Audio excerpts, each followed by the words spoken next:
ایسا دین پسند فرمایا جس پر عمل کرنا آسان ہے۔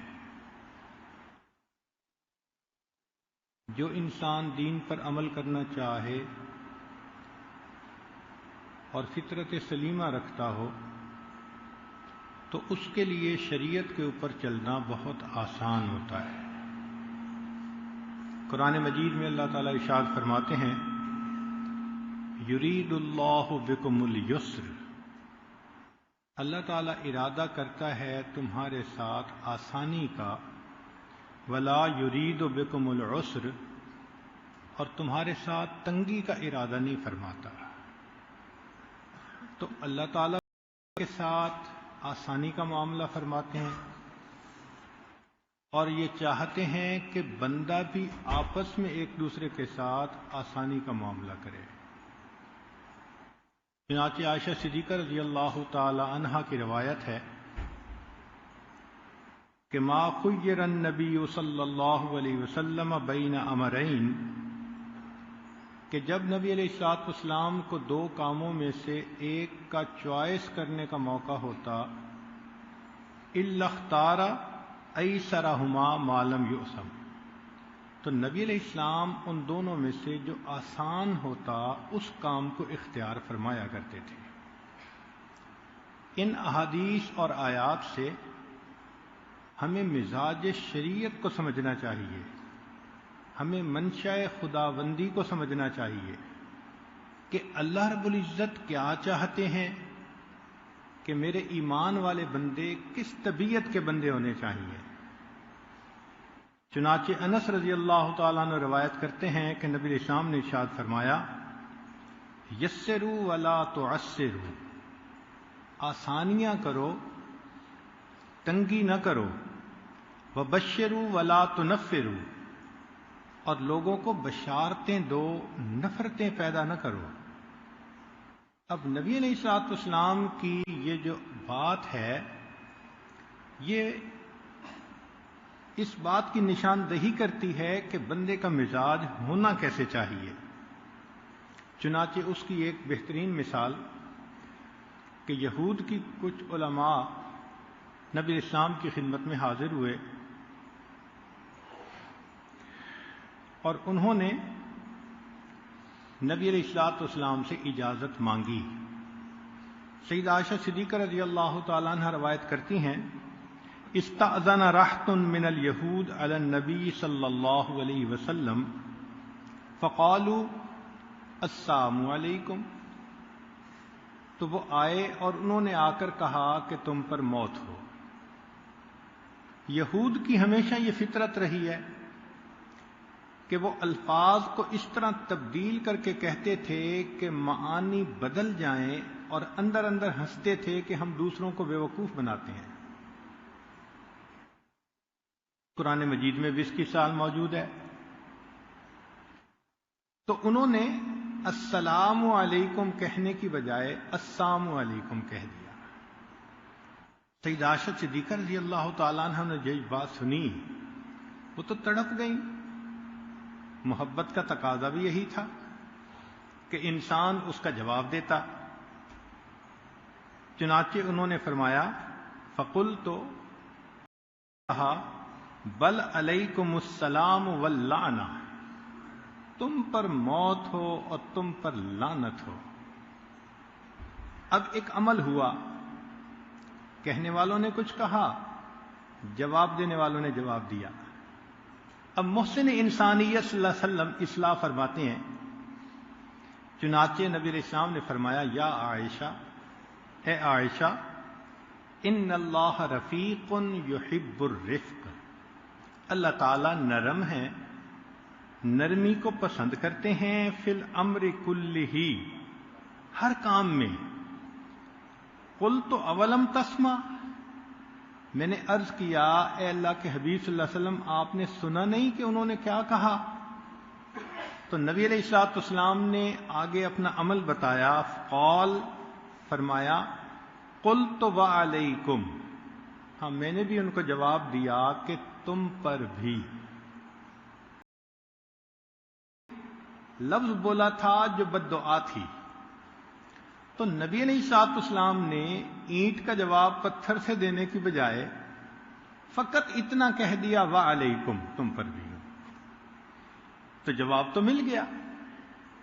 تو مزاج شریعت سمجھا دیا گیا کہ دیکھیں ہم نے اپنے معاملات میں، عادات میں، اخلاق میں نرمی کو اپنانا ہے، اور اگر ایسی بھی سچویشن ہو جائے تو ہم نے ایسی بات کرنی ہے جو کم سے کم درجے میں اس کا جواب بن جاتی ہو۔ چنانچہ مسلم شریف کی روایت ہے، ان اللہ رفیق یحب الرفق، اللہ تعالیٰ نرم ہے، نرمی کو پسند کرتے ہیں۔ وَيُعْطِي عَلَى الرِّفْقِ مَا لَا يُعْطِي عَلَى الْأُنَفِ، نرمی پر اللہ وہ رحمتیں نازل فرماتے ہیں جو سختی پر نازل نہیں فرماتے۔ اب رفق کسے کہتے ہیں؟ چنانچہ لیث رحمت اللہ علیہ فرماتے ہیں کہ لین الجانب ولطافت الفعل والاخذ بالاسحل، اس کو رفق کہتے ہیں کہ انسان اپنا کندھا جھکا لے، کام کرے تو اس میں لطافت ہو، سوفسٹیکیشن ہو، اور اگر کوئی معاملات ہوں تو ان میں جو آسان ہے اس کو پسند کرے۔ اسی لیے رب کریم نے قرآن مجید میں فرمایا لا یکلف اللہ نفسا الا وسعها، اللہ تعالیٰ کسی پر اس کی استعداد سے زیادہ بوجھ نہیں عطا فرماتے۔ ایک جگہ فرمایا ما یرید اللہ لیجعل علیکم من حرج، اللہ تعالیٰ تمہارے اوپر حرج نہیں کرنا چاہتے، کوئی نقصان نہیں تمہارا کرنا چاہتے۔ تو قرآن مجید کی یہ آیات بتاتی ہیں کہ رب کریم خود بھی رفیق ہیں۔ یہ اللہ رب العزت کے اسماء حسنہ میں سے ایک نام ہے۔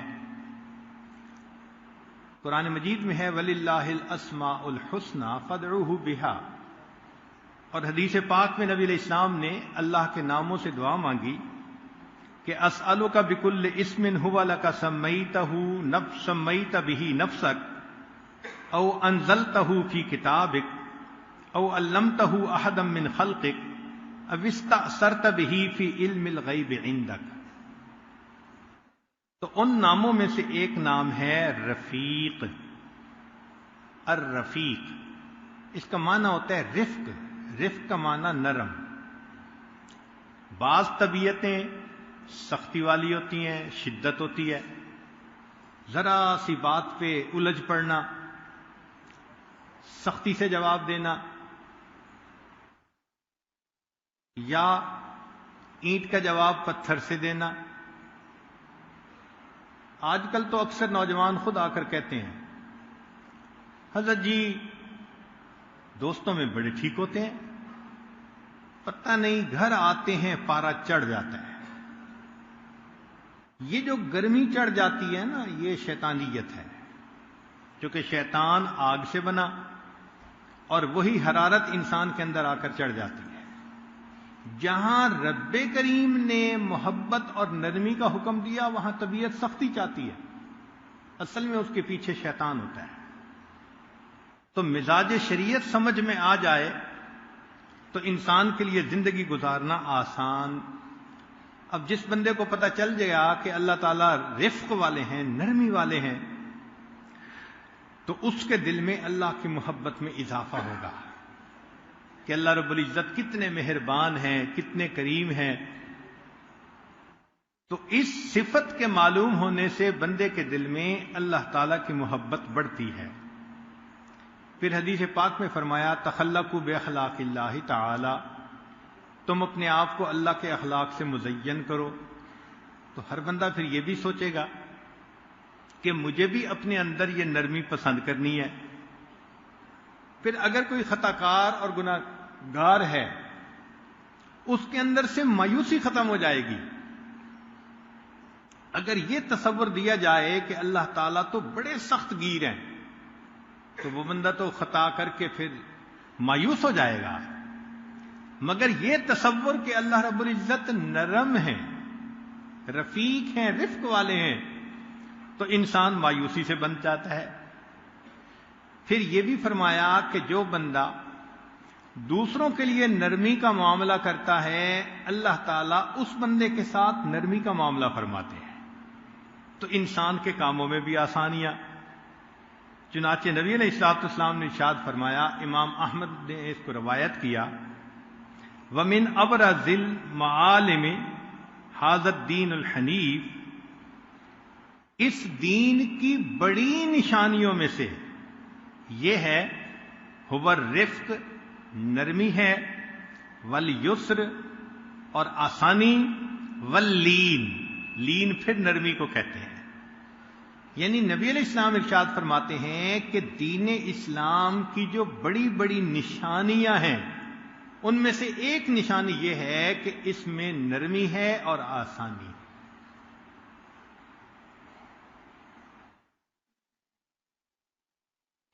ایک حدیث میں نبی علیہ السلام نے ارشاد فرمایا، ان فی دیننا فسحۃ، ہمارے اس دین کے اندر وسعت ہے، انی ارسلت بحنیفیۃ سمحۃ، مجھے اللہ تعالیٰ نے ایسا دین دے کر بھیجا کہ جو بالکل سیدھا ہے اور اس میں وسعت ہے۔ چنانچہ احکام شریعت کو دیکھیں تو پتہ چلتا ہے کہ اللہ رب العزت نے بندوں کے لیے آسانیاں کی ہیں۔ مثلا نماز کو لے لیجئے، جب نبی علیہ الصلوۃ والسلام معراج پر تشریف لے گئے تو ابتدا میں 50 نمازیں فرض ہوئیں۔ پھر حضرت موسیٰ علیہ الصلوۃ والسلام کے بتانے پر اللہ کے حبیب صلی اللہ علیہ وسلم نے عرض کی تو پروردگار عالم نے 5 کم کر دیں، پھر 5 کم کر دیں، بالآخر 5 رہ گئیں۔ فرمایا کہ میرے پیارے حبیب صلی اللہ علیہ وسلم، آپ کی امت 5 نمازیں پڑھے گی، میں ان کو 50 نمازوں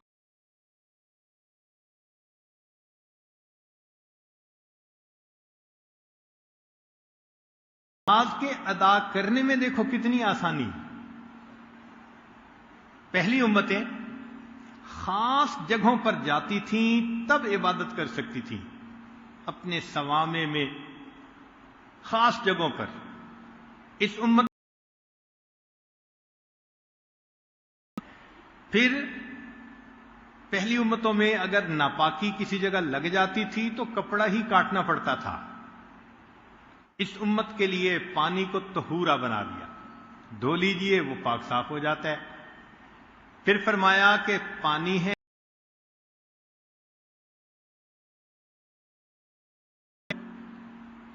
پھر آسانی کہ گھر پہ رہتے ہوئے اتنی رکعتیں ہیں، اگر سفر میں جانا پڑ جائے تو پھر تمہیں نماز میں ہم نے آسانی کر دی۔ ہمارے حضرت مرشد عالم رحمۃ اللہ علیہ فرماتے تھے کہ مسافر کے لیے جماعت معاف اور نماز ہاف۔ تو شریعت نے انسان کی تنگی کا لحاظ کیا، اور پھر یہ بھی کہا کہ دیکھو تم نماز کھڑے ہو کر پڑھو، صلی قائما فإن لم تستطع فقاعدا، کھڑے ہو کے نہیں پڑھ سکتے تو بیٹھ کے پڑھو، فإن لم تستطع فعلى جنب، بیٹھ کے بھی نہیں پڑھ سکتے تو لیٹ کے ہی پڑھ لو۔ تو معلوم ہوا کہ شریعت نے بہت آسانی فرما دی۔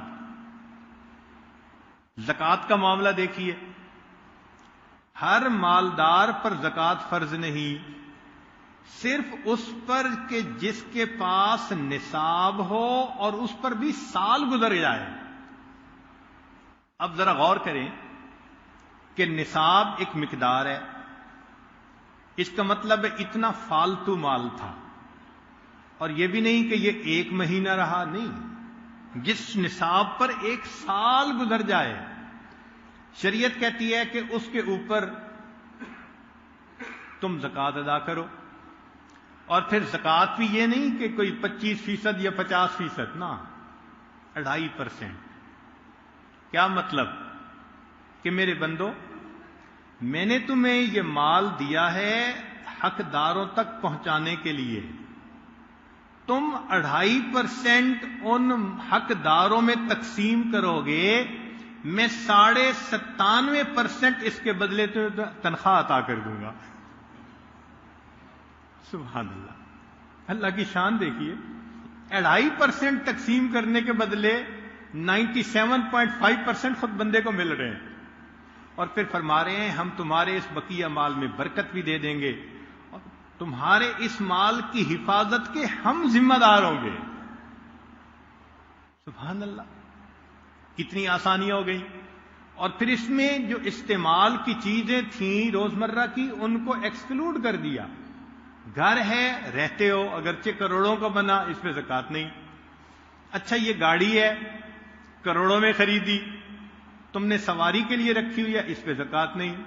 یا اللہ ذرا غور تو کیجئے کتنی آسانیاں کر دی گئی اللہ رب العزت نے ہمارے لیے اس زکوٰۃ کے معاملے میں. پھر اس کے بعد روزے کو دیکھیے کہ رب کریم نے سال میں 1 مہینہ 30 دن اور وہ بھی فقط دن کا وقت کہ دن میں تم نے یہ چند کام نہیں کرنے کھانا پینا اور میاں بیوی کا معاملہ اس کو روزہ فرما دیا. تو یہ کتنی آسانی ہوگی ہمارے لیے. ورنہ اس سے زیادہ بھی روزے ہو سکتے تھے مگر اللہ رب العزت نے بندے کے لیے آسانیاں فرما دی. اور پھر نبی علیہ السلام نے فرمایا کہ 30 دن کے تو یہ روزے ہیں اگر تم شوال کے بھی 6 رکھ لو گے جو سنت ہیں تو یہ 36 بن گئے. اور من جاء بالحسنۃ فلہ عشر امثالھا جو ایک نیکی لائے 10 گنا ثواب. تو فرمایا کہ تم 36 دن روزے رکھو گے اللہ تعالیٰ تمہیں پورا سال روزہ رہنے کا ثواب عطا فرما دیں گے. اور پھر اس میں بھی فمن کان منکم مریضا او علی سفر فعدۃ من ایام اخر. مریض ہے مسافر ہے تو شریعت نے اس کے لیے بھی آسانیاں کر دی کہ ابھی نہ رکھو تم بعد میں رکھ لینا. حج کے اندر دیکھو اللہ تعالیٰ نے کتنی آسانیاں فرمائی کہ انسان پر حج فرض ہے زندگی میں 1 مرتبہ اور وہ بھی اگر اس کے پاس سفر کا مال موجود ہو. ہر بندے پہ فرض نہیں ہے. اور عورت پر تب فرض ہے جب اس کے پاس محرم کو لے جانے کا بھی خرچہ موجود ہو. اور پھر حج دیکھو کیا کہ صرف 1 دن ظہر سے لے کے مغرب تک کے درمیان ایک میدان کے اندر سب کا احرام باندھ کر اکٹھا ہو جانا یہ رکن اعظم ہے. اس کو وقوف عرفہ کہتے ہیں. اب ذرا سوچیں اگر اللہ تعالیٰ 2 رکعت نماز وہاں پڑھنے کا نام حج فرما دیتے تو ہم جیسے کئی بوڑھے تو وضو ہی کرتے رہ جاتے. کتنی عورتیں ہوتی جو خرچے کر کے جاتی اور نماز پڑھنے کی حالت میں ہی نہ ہوتی. تو میں نہیں حج کس کا نام ہے بس احرام باندھو اور تم اس میدان کے اندر پہنچ جاؤ. حتیٰ کہ کوئی بیمار پہنچے گا بے ہوش پہنچے گا ہم اس کے بھی حج کو قبول فرما لیں گے. اللہ اکبر کبیرہ. تو غور کیجئے کہ اللہ رب العزت نے حج کے معاملے میں کتنی آسانیاں فرمائی. اسی طرح جو احکام نازل کیے ان میں بھی آسانیاں. چنانچہ شراب کا جو حرمت کا حکم نازل ہوا وہ 1 وقت میں نہیں. سب سے پہلے فرمایا گیا قل فیہما اسم کبیر ومنافع للناس. پھر کچھ عرصے کے بعد آیت اتری لا تقربوا الصلاۃ وانتم سکارى. نماز کے قریب نہ جاؤ جب تم نشے کی حالت میں ہو. تو بہت سارے صحابہ تو سمجھ ہی گئے کہ یہ ناپسندیدہ چیز ہے چنانچہ وہ بچ گئے. اور آخر پر پھر کچھ عرصے بعد فرمایا انما الخمر والمیسر والانصاب والازلام رجس من عمل الشیطان فاجتنبوہ. اب یہ آیت شروع میں بھی تو نازل ہو سکتی تھی مگر طبیعتیں بنی ہوئی تھیں ایک عادت تھی یک دم اس کو چھوڑنا انسان کے لیے مشقت ہوتی. تو جس پروردگار عالم نے بندوں کی مشقتوں کا اتنا لحاظ فرمایا تو اندازہ کیجئے کہ شریعت کا مزاج کیا ہے۔ اسی طرح نبی علیہ الصلوۃ والسلام نے فرمایا کہ تم عبادت کے اندر مشقت مت اٹھاؤ۔ سیدہ زینب رضی اللہ تعالیٰ عنہ نبی علیہ السلام کی زوجہ، وہ رات کو عبادت کرتی تھیں، جب تھک جاتی تھیں تو انہوں نے 2 ستونوں کے درمیان رسی باندھی ہوئی تھی، تو رسی کے ساتھ تھوڑی دیر اوٹ لے لیتی تھیں، سہارا لے لیتی تھیں۔ انس رضی اللہ عنہ فرماتے ہیں کہ داخل النبی صلی اللہ علیہ وسلم، نبی علیہ السلام ایک مرتبہ ان کے کمرے میں داخل ہوئے، فَإِذَا حَبْلٌ مَمْدُودٌ بَيْنَ السَّارِيَتَيْنِ، نبی علیہ السلام نے ایک رسی پائی جو 2 پلرز کے درمیان باندھی گئی تھی۔ فقال ما هذا الحبل، نبی علیہ السلام نے پوچھا یہ رسی کیسی؟ قالوا هذا حبل لزینب فإذا فطرت تعلقت، زینب رضی اللہ عنہا نے یہ باندھی ہے، جب وہ تھک جاتی ہیں قیام میں تو اس کے ساتھ تھوڑی دیر کے لیے اوٹ لگا لیتی ہیں۔ فقال النبی صلی اللہ علیہ وسلم، نبی علیہ السلام نے فرمایا لا حلوہ، اس کو کھول دو، لیصلی احدکم نشاتہ، تم میں سے کوئی بندہ نماز پڑھے جب طبیعت کے اندر نشاط ہو، فاذا فطر فلیقعد، اور جب وہ تھک جائے تو اس کو چاہیے کہ، تو نبی علیہ السلام نے آسانی فرما دی۔ صحابہ رضی اللہ عنہم نے احرام باندھا، فرماتے ہیں کہ ہم اللہ کی محبت میں بڑی اونچی آواز سے لبیک کہہ رہے تھے۔ فَكُنَّا إِذَا أَشْرَفْنَا عَلَى وَادٍ حَلَّلْنَا وَكَبَّرْنَا ارتفعت اصواتنا، ہم تلبیہ پڑھتے آوازیں ہماری اونچی ہو جاتی۔ فقال النبی صلی اللہ علیہ وسلم، نبی علیہ السلام نے فرمایا یا ایھا الناس، اے لوگو، اربعوا علی انفسکم فانکم لا تدعون اصم ولا غائبا، نرمی کرو اپنے ساتھ، تم ایسی ذات کو نہیں پکارتے جو بحری ہے اور غائب ہے، انہ معکم، وہ تمہارے ساتھ ہے، انہ سمیع قریب، وہ سننے والی ہے اور قریب ہے، تبارک اسمہ وتعالی جدہ، یہ بخاری شریف کی روایت ہے۔ چنانچہ بعض صحابہ نے ایک مرتبہ نیتیں کر لی، ہم مستقل روزہ رکھیں گے، ساری ساری رات عبادت کریں گے۔ نبی علیہ السلام نے فرمایا انا اما واللہ انی لاخشاکم للہ، میں تم میں سب سے زیادہ اللہ سے ڈرنے والا ہوں، واتقاکم لہ، اور تم میں سب سے زیادہ تقوی اختیار کرنے والا ہوں، لاکنی اصوم و افطر، لیکن میں روزہ بھی رکھتا ہوں اور افطار بھی کرتا ہوں۔ تو نبی علیہ الصلوۃ والسلام نے ان کو شدت اختیار کرنے سے منع فرما دیا کہ تم ایسا عمل اپناؤ جس کو پوری زندگی نبھا سکو۔ بعض صحابہ نے بعض موقعوں پہ نیت کی کہ ہم اپنے پورے مال کو صدقہ کر دیں گے۔ کان رسول اللہ صلی اللہ علیہ وسلم یأمر باصحابہ الا یتصدقوا بجمیع اموالہم بل یترکوا لانفسہم واہلیہم ما یغنیہم عن السوال، نبی اسلام منع فرما دیتے تھے، فرماتے تھے کہ کچھ اپنے لیے بچا لو کہ نہ تمہیں نہ تمہارے اہل خانہ کو کسی سے مانگنا پڑ جائے۔ تو معلوم ہوا کہ یہ چیز شریعت نے سکھائی کہ ہم اپنے گفتگو میں، معاملات میں، عادات میں نرمی پیدا کریں۔ تو نرم دل بندہ، نرم مزاج بندہ، یہ اللہ کو پسندیدہ بندہ ہوتا ہے۔ اس لیے اللہ تعالیٰ نے ارشاد فرمایا کہ تم نرمی اختیار کرو، فرمایا قولوا للناس حسنا، تم انسانوں کے ساتھ اچھے انداز سے گفتگو کرو، فقل لهم قولا میسورا، حدیث پاک میں ہے ارحموا من فی الارض یرحمکم من فی السماء، تم زمین والوں پر رحم کرو، آسمان والا تم پر رحم کرے گا۔ اور فرمایا کہ جب 2 مسلمان ملیں تو مسکراتے چہرے سے ملیں، اور فرمایا کہ جب دو مسلمان ملتے ہیں آپس میں مصافحہ کرتے ہیں تو زیادہ ثواب اس کو ملتا ہے جو دیر تک ہاتھ پکڑے رکھتا ہے۔ کیا مطلب؟ کہ محبت کا اظہار کریں، گرم جوشی کا اظہار کریں، اچھی انداز سے بات کریں، چہرے کے اوپر اس وقت طمانینت ہونی چاہیے۔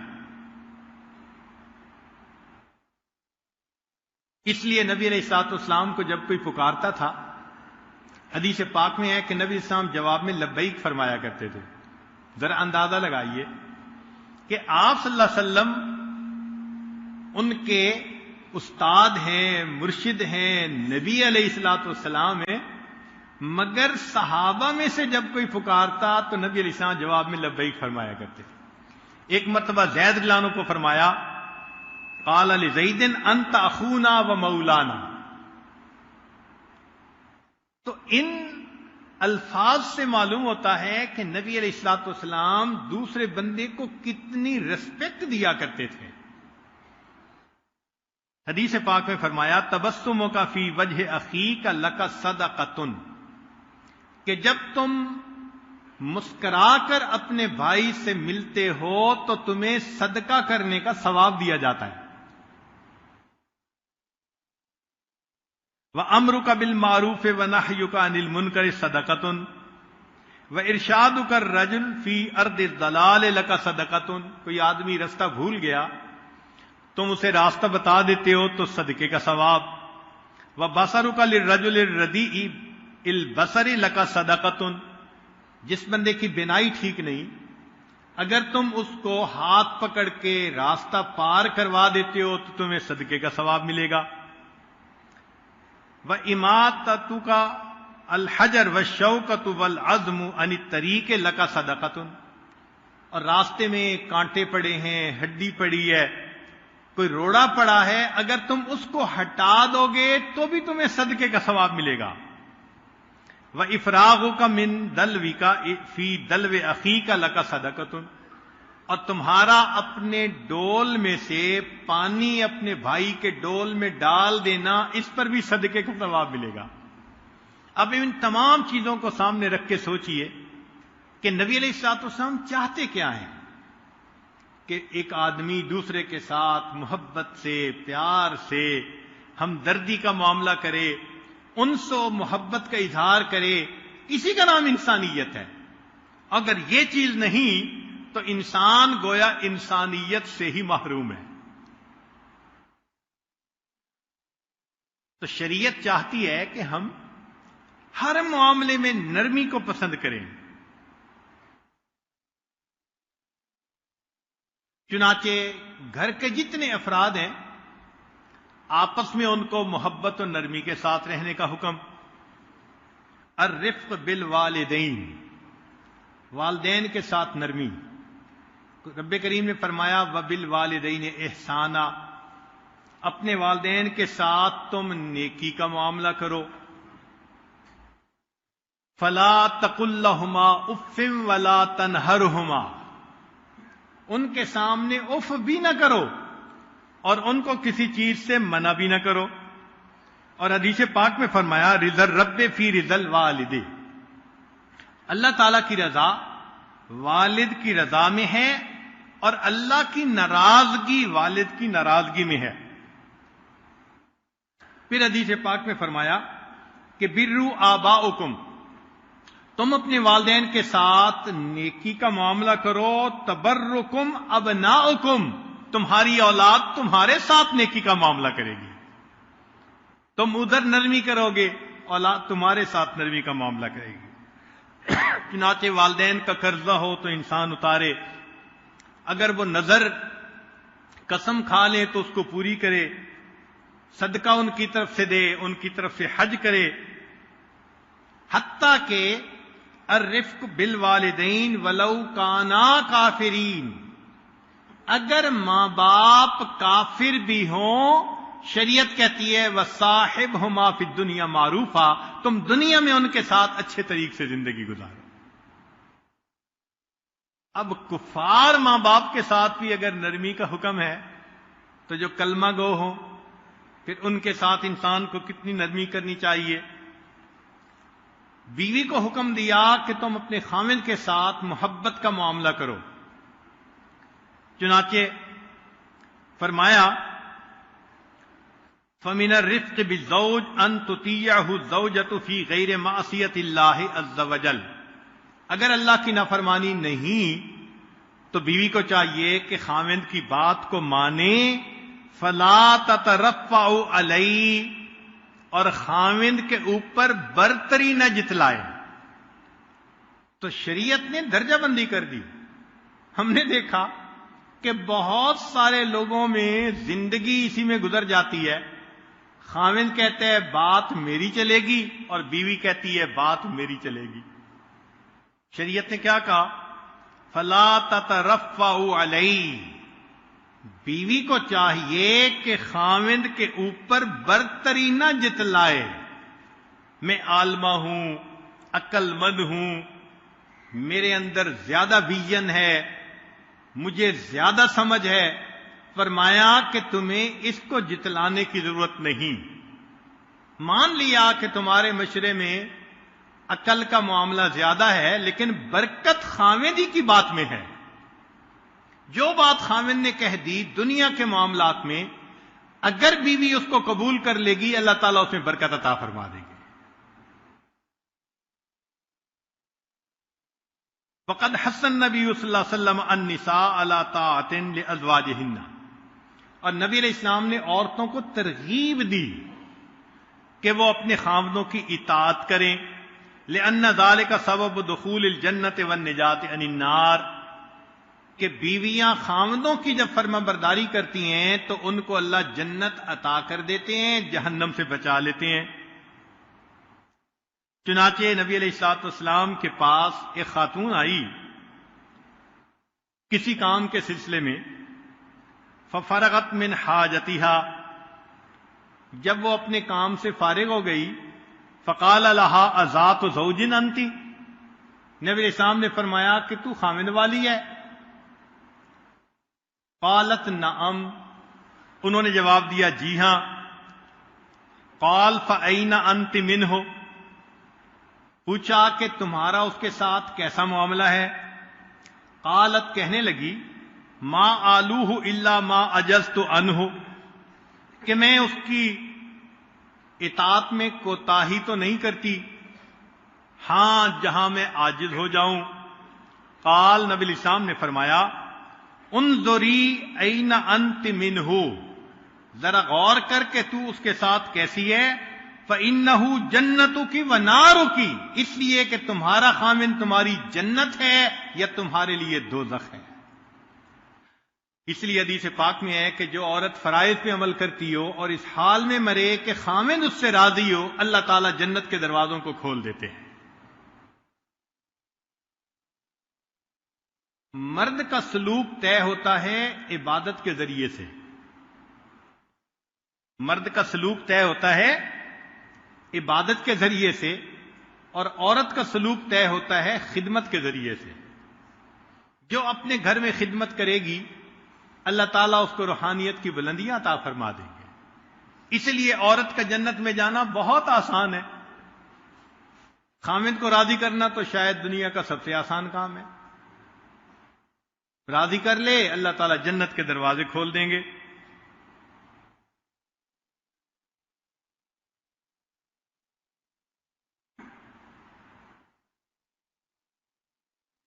چند باتیں جس کی شریعت نے بیوی کو ترغیب دی.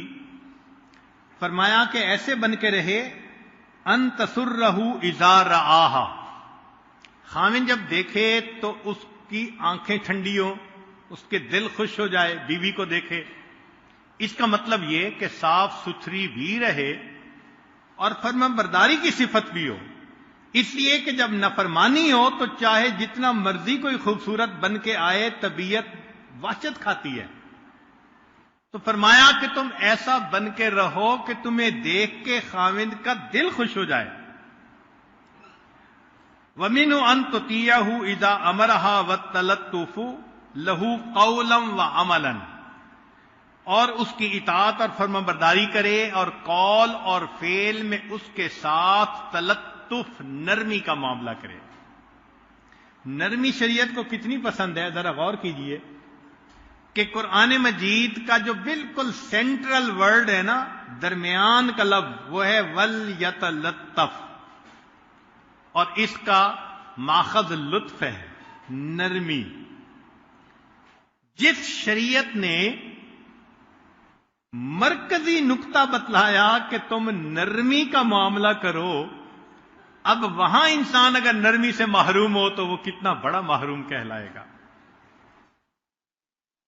وَمِنْهُ أَن تُرَبِّي أَوْلَادَهُ أَحْسَنَ تَرْبِيَّةٍ، اور ایک یہ بھی ہے کہ اولاد کی اچھی تربیت کرے اور اس کے مال کی حفاظت کرے اور اس کے سامنے بلند آواز نہ کرے. عدم الترفع والنشوز علیہ وعدم ایذائہ، تو عورت کو چاہیے کہ کوئی ایسی بات نہ کرے کہ جس سے اس کے خاوند کا دل دکھے.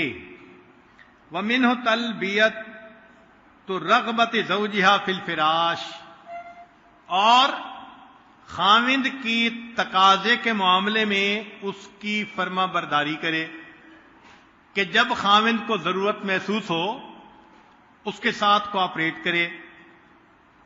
حدیث پاک اذا دار الرجل امرأته الى فراشه، جب کسی خاوند نے اپنی بیوی کو اپنی ضرورت کے لیے بلایا، فابت، اور وہ انکار کر دیتی ہے، یعنی بہانہ بنا لیتی ہے، تھکی ہوئی ہوں، نیند آ رہی ہے، یہ مسئلہ تو وہ مسئلہ، فباتا، اور اسی طرح اس خاوند نے رات گزاری، غضبان علیہا، کہ اس کے دل میں غصہ تھا، لعنتھا الملائکۃ حتی تصبح، فرشتے اس عورت پر صبح تک لعنت برساتے رہتے ہیں. اس سے اندازہ لگائیے کہ شریعت نے بیوی کو کتنی تعلیم دی کہ تم خاوند کے ساتھ محبت کا معاملہ رکھو. حدیث پاک اذا الرجل دعا زوجته لحاجته، اگر خاوند نے اپنی بیوی کو اپنی ضرورت کے لیے بلایا، فلتأتہ وإن کانت علی التنور، اگر وہ تنور پہ روٹیاں لگا رہی ہے تب بھی اس کو چاہیے کہ وہی کام چھوڑ کے آئے اور اپنے خاوند کی ضرورت کو پورا کرے. اسی لیے شریعت نے حکم دیا کہ عورت نفلی روزہ نہیں رکھ سکتی جب تک کہ خاوند اس کو اجازت نہ دے. اور ایک بات یہ بھی فرمائی کہ ہر وقت نکتہ چینیاں ہی نہ کرتی رہے، کیونکہ نبی علیہ السلام نے فرمایا کہ میں نے عورتوں کو کثرت کے ساتھ جہنم میں دیکھا. تو صحابیات نے پوچھا کہ اے اللہ کے نبی صلی اللہ علیہ وسلم کس وجہ سے؟ فرمایا تکثرن اللعن وتکفرن العشیر، ایک تو یہ عیب زیادہ نکالتی ہیں، لعنت زیادہ کرتی ہیں، اس میں تو یہ چیز ٹھیک نہیں، یہ ٹھیک نہیں، یہ ٹھیک نہیں، نیگیٹو تھنکنگ ہوتی ہے. اور دوسرے کے احسانات کو سرے سے ہی ماننے سے انکار کر دیتی ہے.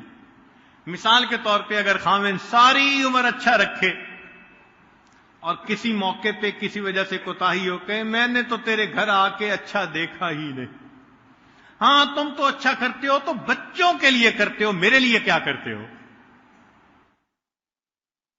یہ جو احسان فراموش بنتی ہیں اور یہ جو عیب نکالتی ہیں، نکتہ چینیاں کرتی ہیں، شریعت نے کہا ان گناہوں کی وجہ سے جہنم کے اندر یہ زیادہ جائیں گی.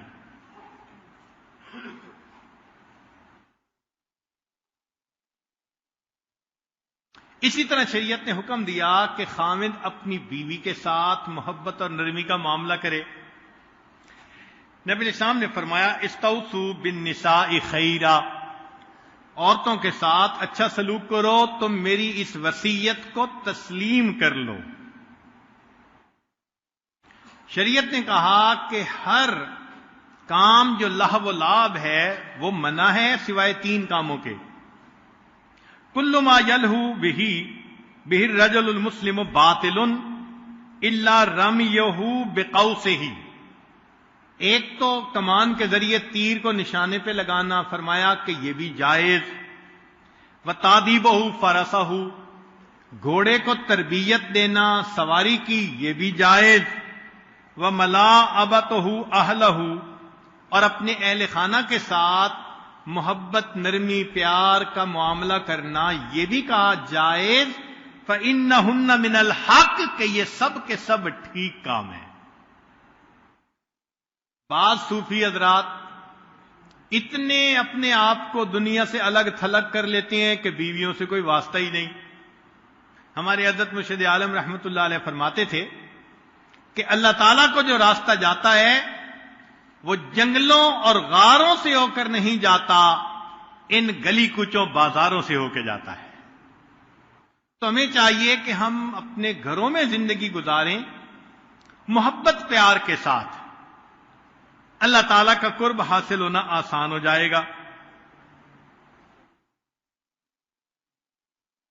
چنانچہ حدیث پاک میں ہے کہ بیوی کے ساتھ نرمی کی مثال یہ، ان یطعمھا مما یطعم ویلبسھا مما یلبس، جو خود کھائے اس کو کھلائے، جیسا پہنے اس کو پہنائے، اور اس کے اوپر اپنے مال کو خرچ کرے اور اس کے منہ میں لقمہ ڈالے.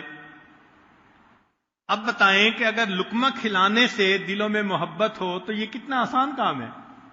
ایک مرتبہ ایک نوجوان میرے پاس آئے، وہ تازہ تازہ نیکی کے رستے پہ آئے تھے، پہلے عام سی زندگی تھی، اور آ کر کہنے لگے یہ جو میری بیوی ہے نا، اس نے مجھے ذلیل کر دیا. پوچھا اللہ خیر، نہ نماز پڑھتی ہے، نہ پردہ کرتی ہے، نہ دین کی بات سنتی ہے، اور میں اس طرف آیا ہوں میرے ساتھ بالکل کوآپریٹ نہیں کرتی. اصل میں وہ مجھ سے یہ چاہتا تھا کہلوانا کہ تم اس کے ساتھ ذرا سختی کرو، ٹکا کے رکھو.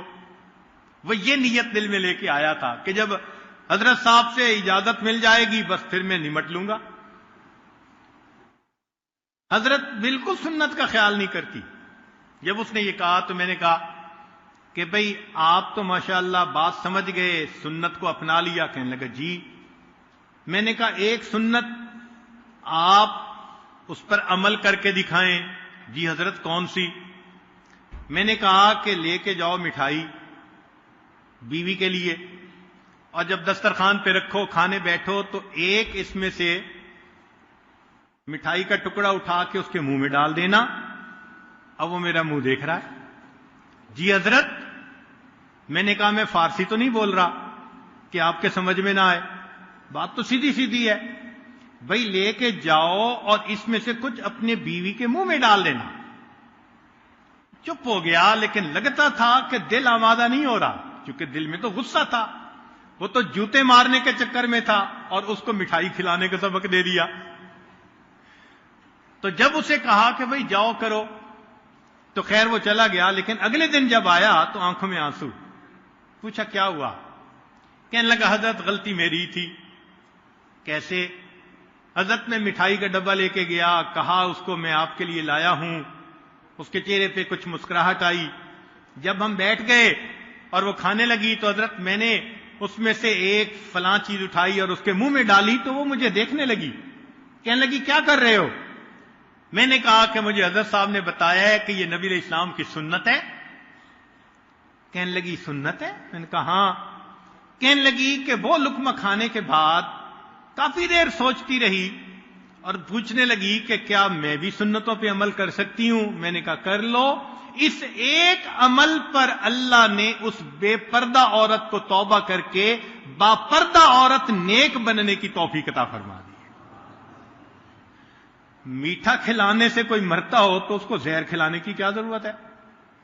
مگر شیطان ہمارا دشمن ہے، وہ ہمیں ہر چیز کا جواب بتاتا ہے سختی. بولو بھی سختی سے، بات بھی کرو سختی سے، معاملہ بھی سختی کے ساتھ کرو. اور شریعت کہتی ہے کہ سختی معاملوں کا حل نہیں ہے.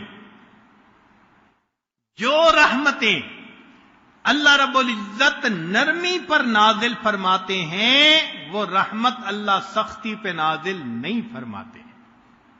تو ہمیں بات کو سمجھنے کی ضرورت ہے نا۔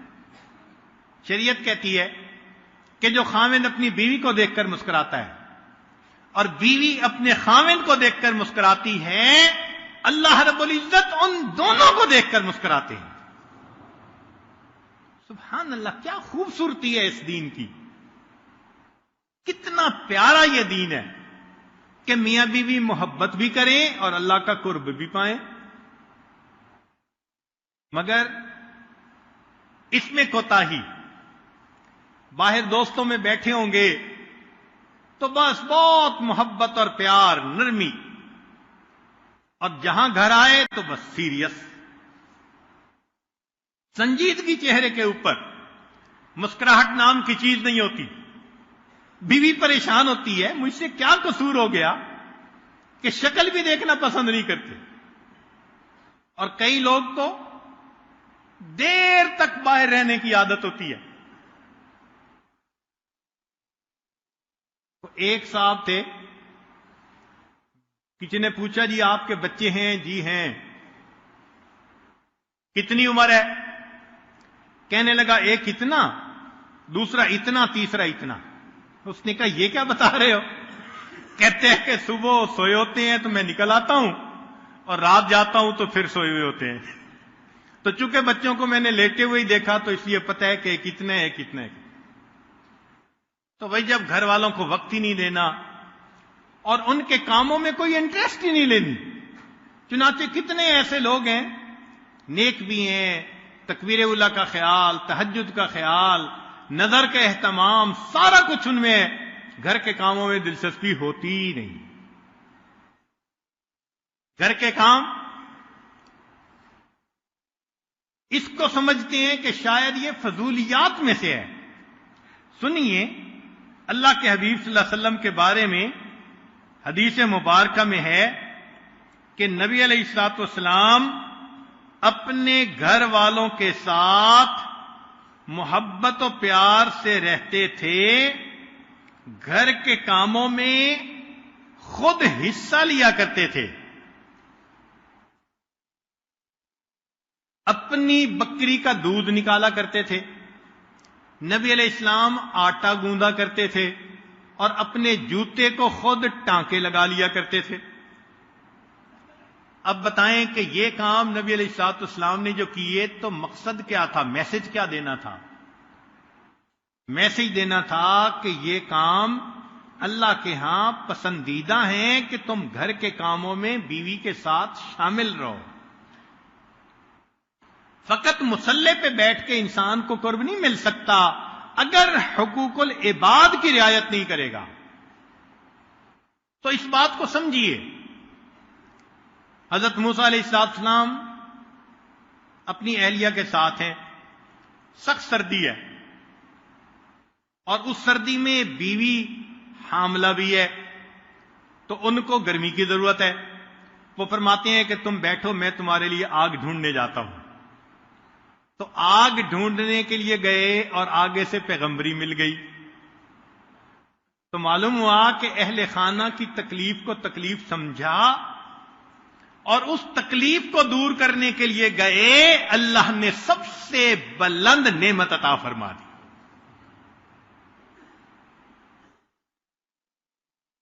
تو بیوی کو کہا کہ خاوند سے محبت کا سلوک رکھو، اور خاوند کو کہا کہ تم بیوی کے ساتھ محبت کا سلوک رکھو، تاکہ دونوں آپس میں ایک دوسرے کے ساتھ محبت و پیار کی زندگی گزاریں۔ حتیٰ کہ یہاں تک فرمایا کہ اگر تم نے طلاق بھی دینی ہے نا، او تصریح باحسان، تو طلاق دیتے ہوئے بھی تم نیکی کو آپس میں مت بھول جانا۔ تو جو جدا ہوتے ہوئے بھی اچھے سلوک کا حکم دے تو ملاپ میں کتنے حسن سلوک کی شریعت جو ہے وہ تقاضا کرتی ہوگی۔ نبی علیہ السلام نے ارشاد فرمایا کہ جو بندہ اپنے ماتحتوں کے حقوق کو ادا نہیں کرے گا، ذمیوں کا، بیوی کا، ماتحتوں کا. قیامت کا دن ہوگا اور وہ ماتحت اپنے حق کا مطالبہ کریں گے. انا حجیجہم یوم القیامہ. نبی علیہ السلام نے فرمایا میں قیامت کے دن ان کا وکیل بنوں گا اور ان کو ان کا حق میں لے کر دوں گا. اب ذرا سوچنے کی بات ہے کہ قیامت کے دن اگر بیوی نے گریبان پکڑ لیا کہ یہ مجھے ستاتا تھا، خاوند میرا تھا اور یہ بھاگتا تھا اوروں کے پیچھے، میں کام کہتی تھی اسے یاد ہی نہیں رہتا تھا، میں گھر میں پریشان رہتی تھی، تو اب اس کا جواب ہم قیامت کے دن نبی علیہ الصلوۃ والسلام کے سامنے کیا دے سکیں گے؟ اپنی ذمہ داریوں کو ہم سمجھیں. شریعت نے کہا کہ جس طرح اولاد ماں باپ کے ساتھ حسن سلوک کا معاملہ کرے، ماں باپ اولاد کا بھی خیال رکھیں. اتنا شریعت نے خیال رکھا کہ ایک مرتبہ نبی علیہ الصلوۃ والسلام نماز ادا فرما رہے تھے تو آپ نے مختصر نماز پڑھا کے سلام پھیر دیا اور فرمایا انی لاقوم الی الصلاۃ وانا اريد ان اطول فیہا. میں نماز پڑھ رہا تھا اور میرا دل چاہتا تھا کہ میں ذرا لمبی نماز پڑھوں. فاسمع بکاء الصبی. میں نے ایک چھوٹے بچے کے رونے کی آواز سنی. فاتجوز فی صلاتی کراہیۃ ان اشق علی امہ.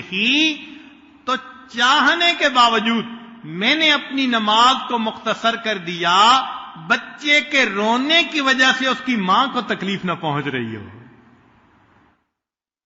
اب بتائیں اللہ کے حبیب صلی اللہ علیہ وسلم حالت نماز میں ہیں، اگر اس وقت بھی وہ ایک ماں کی تکلیف کا خیال فرماتے ہیں تو کیا ہم اپنے گھر میں اپنی بیویوں، اپنی بیٹیوں، اپنی گھر کی عورتوں کی تکلیف کا خیال نہیں کر سکتے؟ نبی علیہ الصلوۃ والسلام عمومی طور پر عورتوں کے ساتھ نرمی کا معاملہ فرماتے تھے. چنانچہ ازواج مطہرات ایک مرتبہ اونٹوں پہ سوار تھیں اور جا رہی تھیں تو انجشہ رضی اللہ عنہ ایک صحابی ہیں، وہ اونٹوں کو بھگا رہے تھے.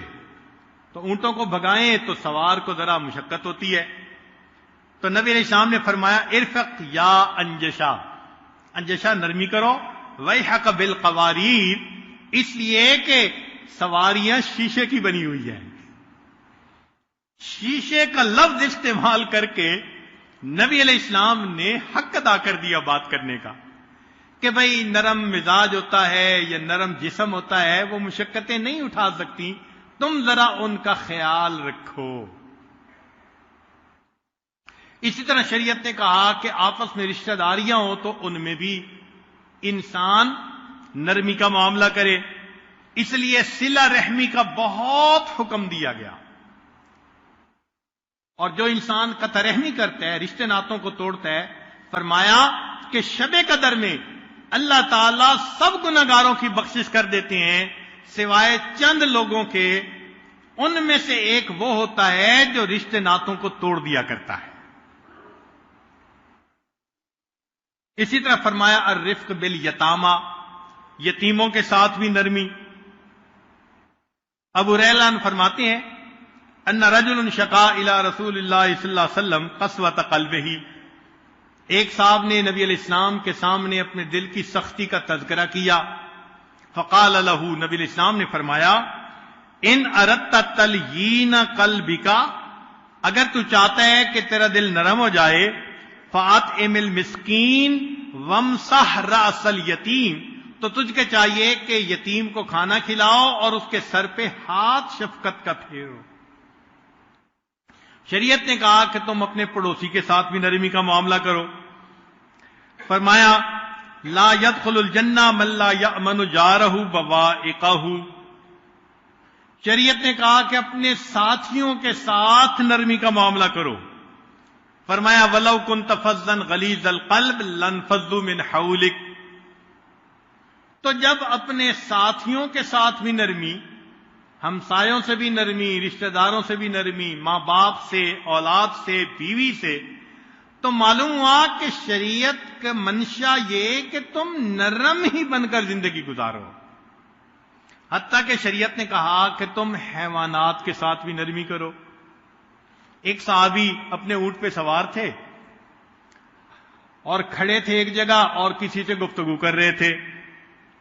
تو نبی علیہ السلام نے فرمایا لا تتخذوا الدواب کراسیہ، کہ اپنے جانوروں کو کرسی نہ بناؤ.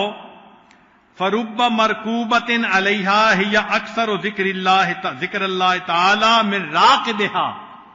ہو سکتا ہے کہ جس سواری پہ تم سوار ہو کر بیٹھے ہو وہ سواری تم سے زیادہ اللہ کا ذکر کر رہی ہے. تو جس شریعت نے جانوروں کے بھی ساتھ نرمی کا معاملے کا حکم دیا وہ کتنی خوبصورت شریعت ہوگی.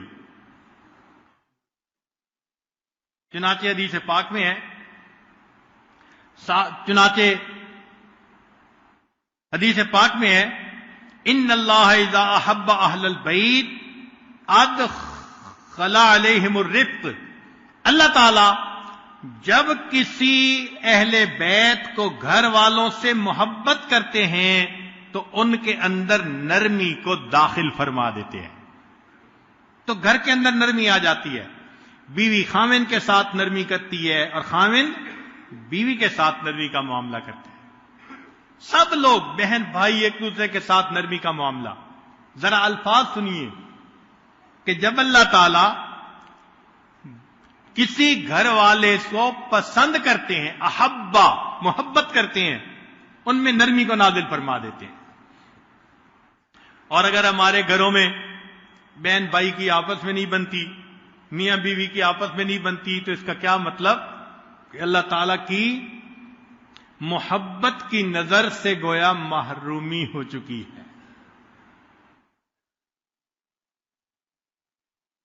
ہمارے مشائخ نے فرمایا ان من فقہ الرجل رفقۃ فی دخولہ وخروجہ منہ وارتداء ثوبہ وخلع نعلہ ورکوب دابتہ، کہ بندے کی جو نرم مزاجی ہے نا اس کا پتہ چلتا ہے کہ بندہ کس طرح گھر میں داخل ہوتا ہے اور کس طرح گھر سے باہر نکلتا ہے، کیسے کپڑوں کو بدلتا ہے، کیسے اپنے جوتے کو بدلتا ہے اور کیسے اپنی سواری پہ سوار ہوتا ہے. ہر کام میں اس کی نرم مزاجی کا پتہ چلتا ہے. اس کا مطلب یہ کہ جو نرم مزاج ہوگا گھر میں داخل ہوگا تو مسکراتے چہرے کے ساتھ داخل ہوگا، الوداع ہوگا تو مسکراتے چہرے سے الوداع ہوگا، اگر کوئی چیز لینی دینی ہوگی تو نرمی کا معاملہ کرے گا. ایک اور حدیث مبارکہ میں فرمایا اذا اراد اللہ باہل بیت خیرا ادخل علیہم الرفق واذا اراد باہل بیت شرا حرم الرفق. اور اللہ اگر کسی گھر والوں کے ساتھ شر کا ارادہ فرماتے ہیں اللہ ان کو نرمی سے محروم کر دیتے ہیں.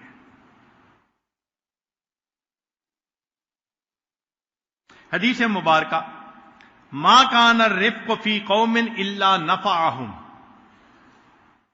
جس قوم کے اندر نرمی ہے نرمی ان کو نفع پہنچاتی ہے. ولل خرق فی قوم الا ضرہم، اور اگر کسی قوم کے اندر سختی ہے تو وہ ان کو نقصان پہنچاتی ہے. تو نرم مزاجی سے نفع اور سخت مزاجی سے نقصان. بلکہ نبی علیہ السلام نے دعا فرمائی اے اللہ اگر میری امت کا حاکم کوئی ایسا بنے کہ جو ان کے ساتھ نرمی کرے، فرفق بہم فرفق بہی، اللہ تو اس کے ساتھ نرمی فرما، اور جو ان کے ساتھ سختی کرے اللہ تو اس کے ساتھ سختی فرما. تو اگر حاکم وقت کے ساتھ نبی علیہ السلام یہ دعا فرمائی تو خامد بھی تو گھر کا حاکم ہوتا ہے نا. اس کا مطلب جو گھر میں نرمی کرے گا اللہ نرمی کریں گے، یہ نبی علیہ السلام کی دعا ہے. اور جو سختی کرے گا تو اللہ تعالیٰ اس کے ساتھ بھی سختی کا معاملہ فرمائیں گے. نبی علیہ السلام نے فرمایا الرفق یمن، نرمی کے اندر برکت ہے. مشائخ نے فرمایا من لانت کلمتہ وجبت محبتہ، جس کی گفتگو میں نرمی ہوتی ہے اس کی محبت واجب ہو جاتی ہے، لوگ اس سے محبت کرتے ہیں. اگر نرمی کی وجہ سے پرائے بھی اپنے بن جاتے ہیں تو جو اپنے ہوں ان کے دلوں میں کتنی محبت آئے گی. فرمایا الرفق رأس الحکمہ، حکمت کی بنیاد. عائشہ صدیقہ رضی اللہ تعالیٰ عنہ کو نبی السلام نے فرمایا عائشہ علیک بالرفق، تمہیں نرمی اختیار کرنی چاہیے. چنانچہ ایک خبر میں یہ بات آئی العلم خلیل المؤمن، علم مومن کا خلیل، والحلم وزیرہ، حلم اس کا وزیر، والعقل دلیلہ، عقل اس کی دلیل، والرفق والدہ، اور رفق نرمی اس کا باپ ہے، واللین اخو، اور نرمی اس کا بھائی، والصبر جندہ، اور صبر اس کا لشکر ہے. ایک حدیث پاک میں فرمایا ما کان الرفق فی شیء الا زانہ، جس کام میں نرمی ہوتی ہے وہ نرمی اس کام کو مزین کر دیتی ہے. وما نزع من شیء الا شانہ، اور جس کام میں سے نرمی نکل جاتی ہے اس کام کو عیب دار بنا دیتی ہے. ایک حدیث پاک میں فرمایا ان اللہ یحب الرفق فی کل شیء، اللہ تعالیٰ ہر چیز میں نرمی کو پسند کرتے ہیں. گفتگو میں، معاملات میں، ایک دوسرے کے ساتھ انٹریکٹ کرنے میں. شریعت کا مزاج سمجھیے، چونکہ کئی دفعہ لوگ یہ سمجھتے ہیں کہ ذکر کے اثرات کی وجہ سے طبیعت میں سختی آ گئی ہے. ایسا ہرگز نہیں ہوتا، یہ فقط شیطان کا دھوکہ ہے. جو سیکھ کے ذکر کرتے ہیں ان کی طبیعت میں سختی نہیں، ان کی طبیعت کے اندر نرمی آتی ہے. نبی علیہ الصلوۃ والسلام نے صحابہ کو یہی سکھایا اور ان کی شان قرآن میں بیان فرمائی رحماء بینہم، کہ وہ آپس کے اندر رحیم و کریم تھے. اگر ہم صحابہ کے نقش قدم پر چلنے والے ہیں تو ہمیں بھی آپس میں رحماء بینہم کا نمونہ بننا چاہیے. اور حالت یہ ہے کہ ان لوگوں کی بات کیا کرنی جو دین سے دور ہیں. جو دین پہ عمل کرنے والے ہیں ان کے جھگڑے ختم نہیں ہوتے. حیرت کی بات ہے، سارے گھر والے نمازی، دین پہ چلنے والے، پھر آپس میں ٹینشن. خامن بیوی کو پریشان کرتا ہے، بیوی خامن کو پریشان کرتی ہے. چنانچہ کئی مرتبہ عورتیں اپنے حالات سناتی ہیں، اتنا خامدوں سے پریشان ہوتی ہیں کہ لگتا ہے ان کا نام ہے mistension.com.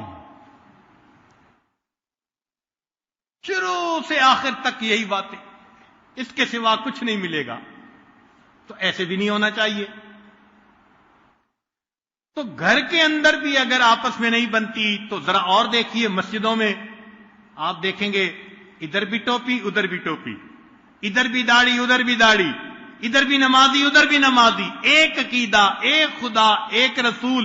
آپس میں طبیعتیں ایک دوسرے سے نہیں ملتی، لہذا ایک دوسرے سے جنگ چل رہی ہوتی ہے. اس کا مطلب یہ کہ ہم نے دین کو سمجھا ہی نہیں ہوتا. دین کی بنیاد کو ہی نہیں سمجھا ہوتا کہ دین چاہتا کیا ہے. اسی لیے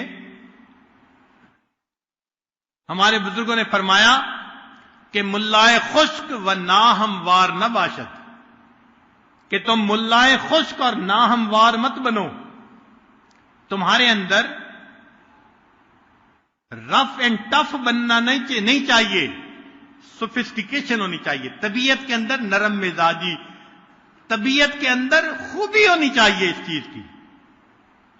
چنانچہ حدیث پاک سنیے، نبی علیہ السلام نے فرمایا من اوتی حظہ من الرفق فقد اوتی حظہ من الخیر. جس کو اللہ تعالیٰ نے نرمی میں سے کچھ حصہ عطا کیا اس کو خیر میں سے حصہ عطا کیا. ومن حرم حظہ من الرفق، اور جس کو نرمی سے کچھ حصہ محروم کر دیا گیا فقد حرم حظہ من الخیر، تو خیر کا حصے سے وہ محروم ہو گیا۔ اور ذرا اگلی بات دل کے کانوں سے سنیے، نبی علیہ السلام فرماتے ہیں اثقل شیء فی المیزان المؤمن یوم القیامہ، قیامت کے دن مومن کے میزان میں جو سب سے بھاری چیز ہوگی حسن الخلق، وہ اس کے اچھے اخلاق ہوں گے۔ یعنی قیامت کے دن اچھے اخلاق سے زیادہ بھاری چیز اس کے نام اعمال میں کوئی نہیں ہوگی۔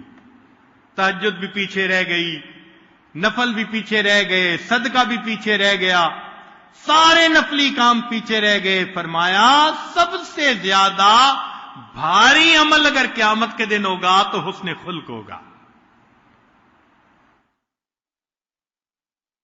ایک حدیث پاک میں فرمایا من یحرم الرفق یحرم الخیر، جو نرمی سے محروم کر دیا گیا اس کو اللہ نے گویا خیر سے ہی محروم کر دیا۔ قیس بن نبی حازم فرمایا کرتے تھے من یؤتی الرفق فی الدنیا، جس کو اللہ دنیا میں نرمی عطا فرماتے ہیں نفعہ فی الآخرہ، اس کا نفع وہ آخرت میں پا لیا کرتا ہے۔ ایک حدیث مبارکہ میں فرمایا من سرہ ان یظلہ اللہ من جہنم یوم القیامہ، جو یہ چاہے کہ اللہ اس کو جہنم کی آگ سے قیامت کے دن سائے میں رکھے، وَيَجْعَلُ فِي ظِلِّهِ فَلَا يَكُونَ عَلَى الْمُؤْمِنِينَ غَلِيظًا، اس کا چاہیے کہ ایمان والوں کے ساتھ سختی کا معاملہ نہ کرے، وَلْيَكُنْ بِهِمْ رَحِيمًا، اس کو چاہیے کہ ان کے ساتھ نرمی کا معاملہ کرے۔ تو جو اپنے بھائیوں کے ساتھ نرمی کا معاملہ کرے گا قیامت کے دن اس کو عرش کا سایہ نصیب کر دیا جائے گا۔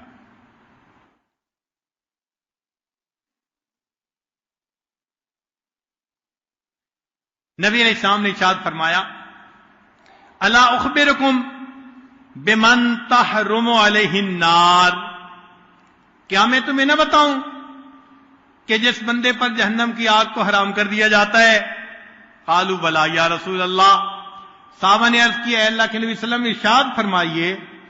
فرمایا قال الا کل حین، ہر بندے پر جو آسانی کرنے والا ہو، لین نرمی کرنے والا ہو، قریب قریب کرنے والا ہو، سہل پھر فرمایا آسانی کرنے والا ہو، جو آسانی کرنے والا ہو، محبت سے قریب کرنے والا ہو، نرمی کرنے والا ہو، اللہ کے حبیب صلی اللہ علیہ وسلم فرماتے ہیں اس بندے پر جہنم کی آگ کو حرام کر دیا جاتا ہے۔ اب اس آئینے میں ہم اپنی شخصیت کو دیکھیں، ذرا سی کسی کی بات پہ غصے میں آ جانا اور بے سینگ کا جانور بن جانا اور پھر کہنا تو مجھے جانتا نہیں میں کون ہوں۔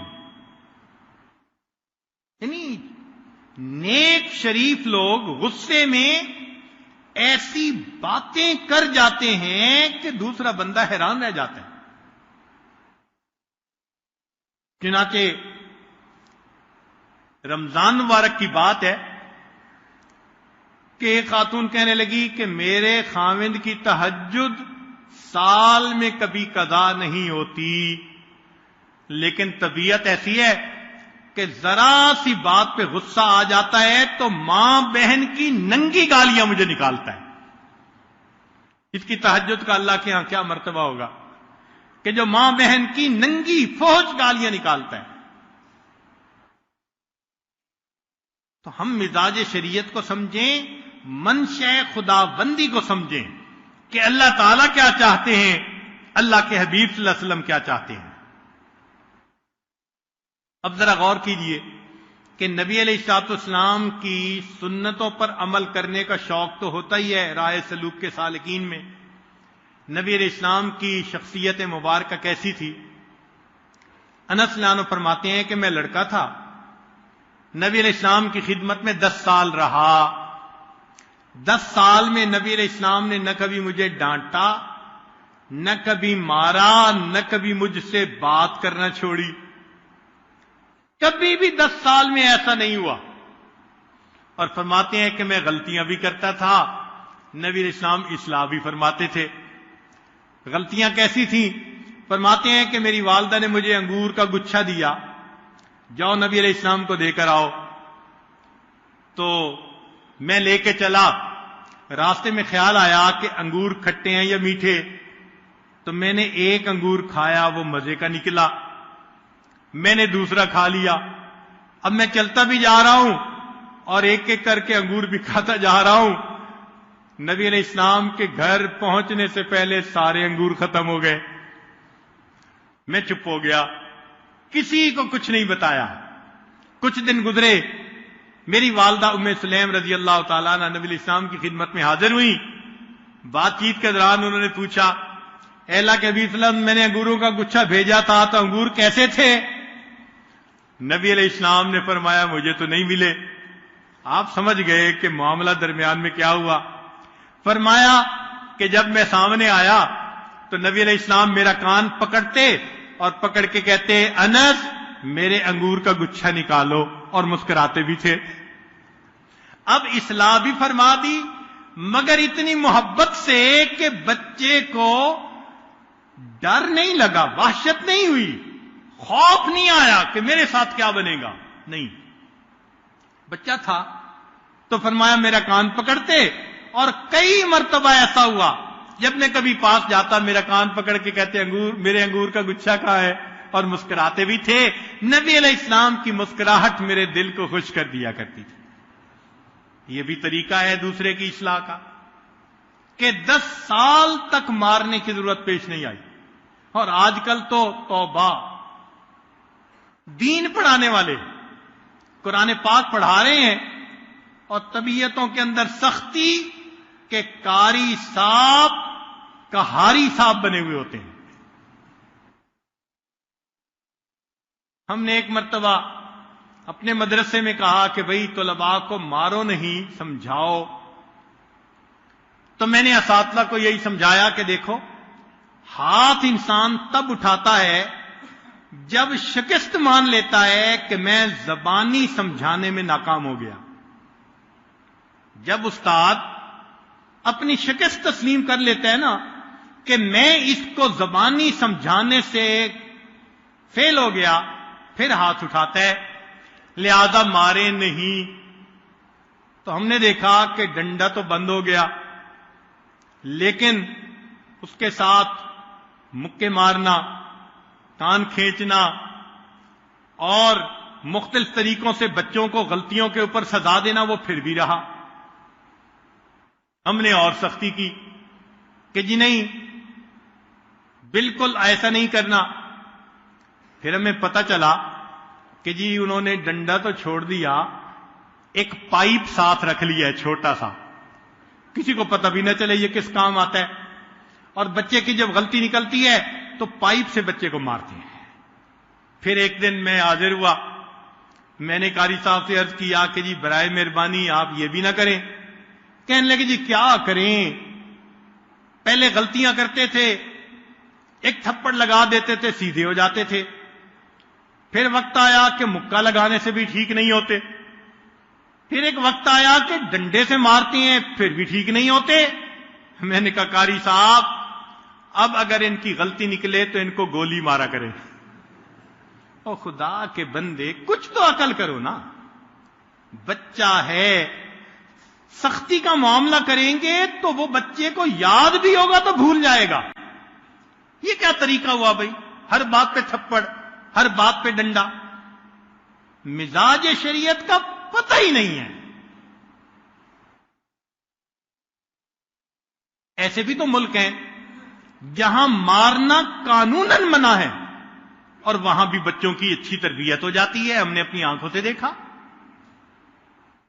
تو معلوم ہوا کہ ہمیں طبیعت کو بدلنے کی ضرورت ہے، اور یہاں شیطان ایک دھوکہ دیتا ہے، اور جی بس طبیعت میں جلال بہت ہے، یہ شیطان کا پکا دھوکہ، اور جی میری طبیعت میں جلال بہت ہے۔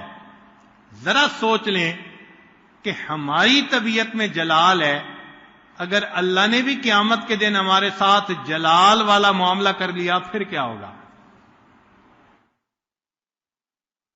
حدیث پاک میں آتا ہے کہ جو شخص دنیا میں دوسروں کے ساتھ نرمی کرے گا اللہ تعالیٰ قیامت کے دن اس کے ساتھ نرمی کرے گا. جو دوسروں کے عذر کو جلدی مان لے گا اللہ تعالیٰ قیامت کے دن اس کے عذر کو جلدی قبول فرما لیں گے. سبحان اللہ. حدیث مبارکہ سنیے. نبی الاسلام نے فرمایا اگر کوئی بندہ غلطی کر لے اور دوسرے سے معافی مانگے اور جس سے معافی مانگی وہ کہے گی میں تجھے معاف نہیں کرتا. ایک آدمی سے کوئی غلطی ہو گئی, اس نے معافی مانگی, تو شریعت کہتی ہے کہ معافی مانگنے پر اب اس بندے کو چاہیے کہ معاف کر دے.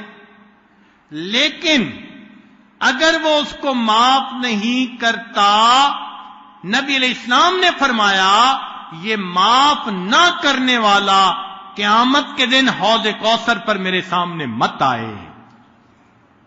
میں اس کی شکل دیکھنا پسند نہیں کرتا. یہ میرے امتی کو معاف نہیں کرتا, قیامت کے دن میری شفاعت کی تمنا رکھتا ہے. نبی علیہ السلام نے فرمایا جو معافی مانگنے پر بھی کسی کو معاف نہ کرے اس کو چاہیے قیامت کے دن حوض کوثر پہ میرے سامنے مت آئے. سوچئے شریعت کیا چاہتی ہے. شریعت معافی کو پسند کرتی ہے, نرمی کو پسند کرتی ہے, محبت کو پسند کرتی ہے. چنانچہ ہمارے بزرگوں کی زندگی ہمارے لیے ایک مشعل راحت بن جاتی ہے. ایک بزرگ تھے, بیوی کو طلاق نہیں دیتے تھے, حالانکہ بیوی بد زبان بھی تھی اور بہت زیادہ تنگ کرتی تھی. تو کسی نے پوچھا حضرت جان ہی چھڑا لیں اس مصیبت سے. فرمانے لگے اس لیے طلاق نہیں دیتا کہ تنگ کرتی ہے تو میں تو اس کی تنگی ترشی کو برداشت کر لیتا ہوں, طلاق دے دوں گا, کسی اور سے نکاح ہوگا, اس کو تنگ کرے گی تو میں تنگی کو برداشت کر کے اپنے کسی مسلمان بھائی کو اس کی تنگی سے بچا لیتا ہوں. کیا خوبصورت سوچ ہے. سبحان اللہ. ایک بزرگ تھے, بیوی سے بہت تنگ تھے مگر شکایت نہیں کرتے تھے. ایک موقع ایسا آ گیا کہ بیوی نے خود ہی طلاق مانگ لی تو انہوں نے طلاق دے دی. تو کسی نے کہا جی وہ بڑی بری تھی, چلی گئی طلاق لے کے.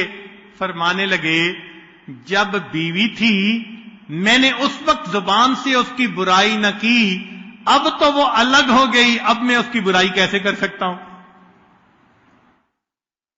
یہ طبیعتیں تھیں ہمارے مشائخ کی.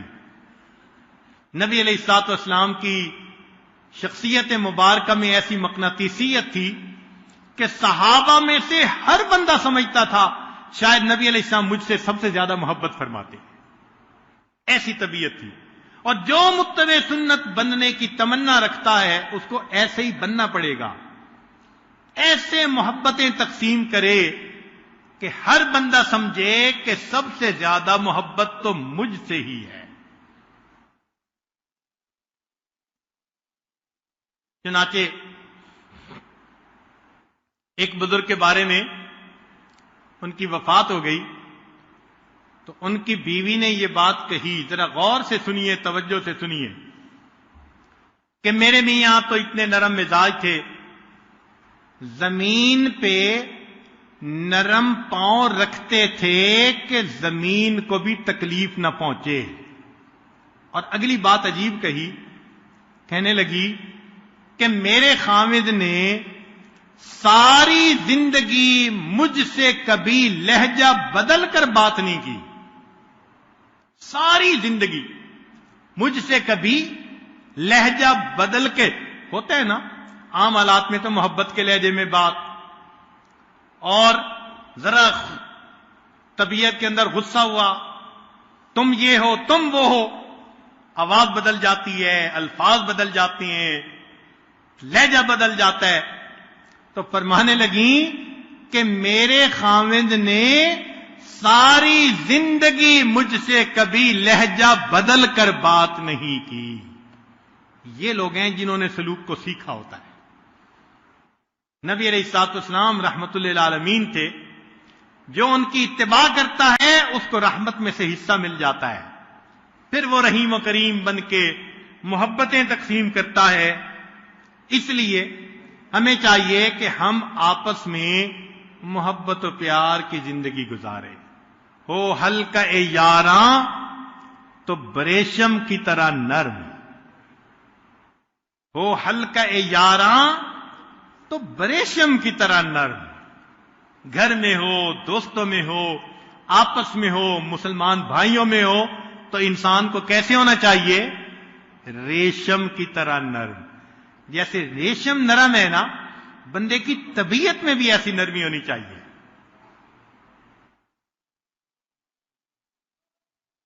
اور آج ریشم کی طرح نرم ہونے کی بجائے ہو ہلکے یاراں تو انگارے کی طرح گرم۔ لا حول ولا قوت الا باللہ۔ شریعت ہمیں ایسا بننے کے لیے نہیں کہتی، شریعت کہتی ہے محبت و پیار کی زندگی گزارو۔ یہ پہلا سبق تھا کتاب خدا کا کہ ہے ساری مخلوق کنبہ خدا کا۔ یہ خدا کا کنبہ ہے۔ اگر کوئی کسی کے کنبے کے ساتھ احسان کا معاملہ کرے تو ہم اس کے ممنون ہوتے ہیں۔ جو اللہ کے بندوں کے ساتھ احسان کا معاملہ کرے گا، اللہ تعالیٰ اس بندے سے محبت فرمائیں گے۔ تو ہمیں بھی چاہیے کہ اپنی طبیعتوں کے اندر نرمی پیدا کریں، اس کو سیکھیں، سختی کو چھوڑیں، اور یہ بات ہمیشہ یاد رکھیں کہ اللہ تعالیٰ نرمی پر وہ رحمتیں نازل فرماتے ہیں جو رحمتیں وہ سختی پر نازل نہیں فرماتے۔ ہاں، شریعت کے معاملات میں کہیں کہیں انسان کو سختی بھی کرنی پڑتی ہے، مگر وہ سختی بھی طریقے کی ہو۔ نبی علیہ الصلوۃ والسلام اگر کسی چیز کو ناپسند فرماتے تھے تو زبان سے کچھ نہیں، حدیث پاک میں ہے نبی اسلام خاموش ہو جاتے تھے، چہرہ سرخ ہو جاتا تھا تو چہرے سے اندازہ ہو جاتا تھا کہ آپ کو یہ چیز ناپسند ہے۔ تو اس کا بھی ایک سلیقہ ہے، طریقہ ہے۔ ہم بھی اسی سلیقے طریقے کو اپنائیں اور اللہ سے دعا مانگیں کہ اللہ ہمیں نبی علیہ الصلوۃ والسلام کی طبیعت کے اندر جو رافت تھی، جو رحمت تھی، اس میں سے کچھ حصہ اللہ ہمیں بھی نصیب فرما دے، ہمیں اس رحمت اور رافت سے محروم نہ فرمائے۔ غور کرنے کی بات ہے، اگر بنی اسرائیل کی بدکار عورت ایک کتے کے ساتھ نرمی کا معاملہ کرتی ہے اور اس پیاسے کو پانی پلا دیتی ہے، اللہ اس کی مغفرت فرما دیتے ہیں۔ ہم اپنے گھر کے اگر بھوکے یا پیاسوں کا خیال رکھیں گے یا ان کے ساتھ نرمی کا معاملہ کریں گے، اللہ تعالیٰ ہمارے ساتھ کتنا خیر کا معاملہ فرمائیں گے۔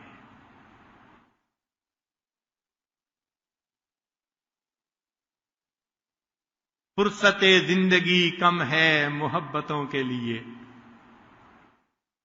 فرصت زندگی کم ہے محبتوں کے لیے، لاتے ہیں کہاں سے وقت لوگ نفرتوں کے لیے۔ یہ زندگی تو اتنی چھوٹی ہے، محبتوں میں گزار دیں تو بھی تھوڑا وقت ہے، پتہ نہیں نفرتوں کے لیے ٹائم کہاں سے نکل آتا ہے۔ اس لیے آج کی اس مجلس میں میرا پیغام محبت ہے، جہاں تک پہنچے اپنی زندگیوں میں الفت و محبت کو پیدا کیجئے۔